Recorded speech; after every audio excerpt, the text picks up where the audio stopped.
The Glass Castle is a memoir about my childhood and my family. This is as real as it gets, kids. You learn from living. I called the book The Glass Castle because Dad never did build us a big fancy house, but I've come to realize that he gave me something more valuable, and that was a hope and a dream for the future. If a parent gives you that, you're lucky. I love you, kid. Stories that are essentially like sad material, kind of like Blue Valentine, but if Blue Valentine was more likable, because I watch Blue Valentine, I see it one time and I'm done, but this one I feel like I can revisit. I've got goose flesh from that because I think he is the only person who could have done this. It's so complicated. And after he was interviewed about Short-Term 12, and he said he thought that, of course, he spent some time in the foster care system, and he said he thought he would be the cool guy with the answers, and he realized there are no simple answers. It's like, he's the one to direct this movie. Yeah. And it's joyful, but painful, and it breaks your heart, but it uplifts you, and it's ultimately, I think, triumphant, and that's kind of what he does, isn't it?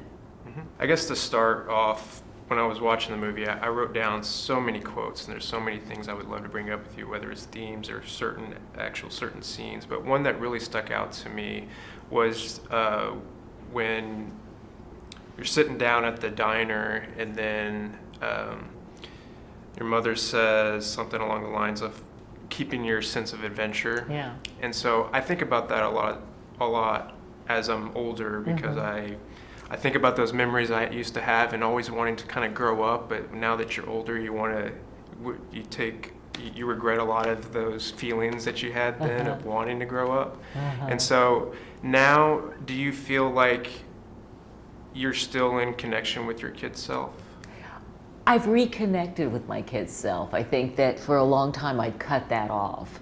I thought that the way that my mother and father lived and their values were just, I completely rejected them. I wanted to be the woman without a past, the woman from nowhere. And I'd moved to New York to get away from these crazy people, and they followed us. And the past has a funny way of catching up with you, and being confronted with the past that way, and finally being able to turn around and confront it back was terrifying to me. But I'd cut off the better part of myself. I think I'd become cold and flinty and distant. And I think that embracing my wacky family and my past, I've reopened a great possibility for joy. Mm-hmm. Did that affect, because you mentioned that you reached that later in life, but when you're kind of revisiting your past to write this story, did you write your parents as like more empathetic? Because they come across that way in the film, like I identify with them, or I understand why they are the way they are. But from my understanding in the book, you try to paint them like there's certain details, such as the mom like hiding food and things like that. And so, I spent 6 weeks writing the first version of the book, and I spent 5 years rewriting it, trying to be true. What is accurate, the first version was certainly accurate, but what's accurate is not necessarily true. Even though it's nonfiction, we shape our truths by which stories we tell and how we choose to tell them. And that's why it took me 5 years, because I wanted to get across the complicated, weird, ugly things, but I wasn't looking to vilify them. And I wanted to get across the spectacular, redeeming qualities without whitewashing them. And so how do you create that balance? And I don't know, there's scenes I could have left out and it would have been totally as accurate. I could have made my mother seem better, I could have made her seem worse. That was the struggle, was to try to be fair, empathetic, and true. And it took me forever. And that's one of the reasons I was just happy to shove the whole big mess over to Destin and say, you direct and write this thing. I had no desire to do the screenplay. And I thought he was so smart about going through, he read it multiple times and found the scenes that were at the heart of the book. And at the heart of the book was probably the relationship between the father and the daughter. And he saw that way early on. You couldn't have included all those scenes. But, he had the same challenge.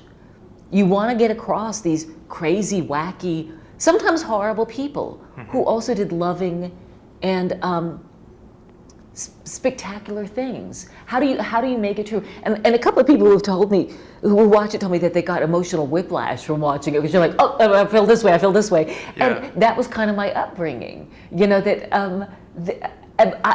I loved them, certainly my father, longer than my siblings did, but I mean, even they, you know, he was irresistible. He was kind of a con man in that way, and that, you know, he gets your confidence, you love him, but then these awful things happen.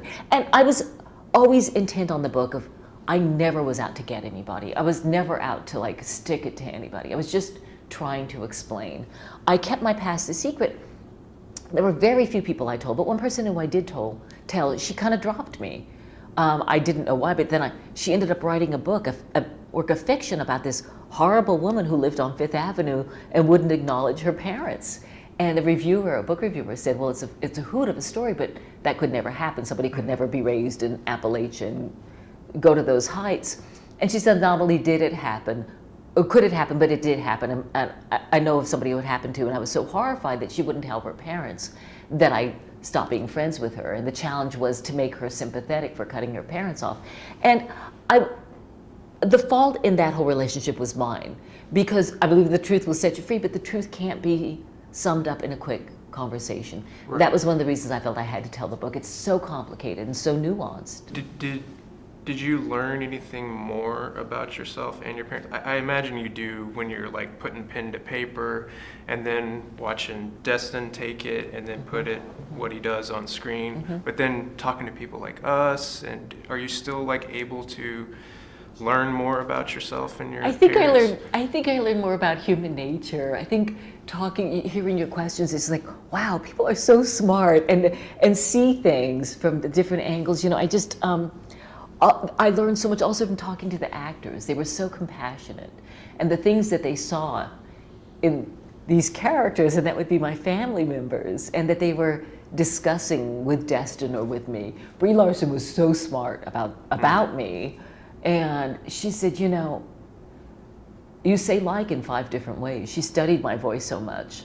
And she said, you slip into a West Virginia accent when you're making fun of yourself. And I didn't even know this, you know? And she picked up these physical mannerisms, these tics that I'm not aware of it. These actors are so perceptive. One time during the shooting, Woody Harrelson said to the director, Destin, yeah, Rex is really good at creating little distractions. He did a little wiggle thing with his hand like that. And Destin's like, oh, that's great. You know, let's use that gesture. And, you know, that's what these directors and actors, that's how good they are. They're just always, you know, that was actually not done, but it was a dad thing to do. Right. So, and there were a number of times when Woody would say things like, Rex wouldn't have done it that way. He would have done this.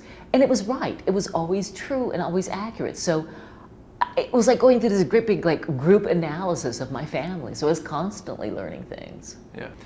This movie or the story touched me on a very personal level because I'm on the verge of fatherhood myself. And so I appreciate stories like this or Captain Fantastic, which really open up the possibilities of parenthood and how I can steer them.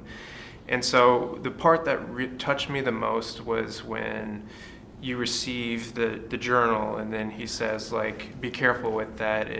You may change the world with that. That gesture was a quintessential Rex Walls gesture, to say that sort of thing. Because, right. You know, and that was one of the things that I first started taking notes for what became the book. And that was the sort of gift that Dad gave me. Not necessarily the journal, but that comment. Yeah. And that's the reason I could never hate him, is because that sort of belief in me and the power of what I was capable of doing. If you give a kid that, you know, ideally they get the food and the clothing as well, but if you can give a kid that belief in themselves, that is a lucky child.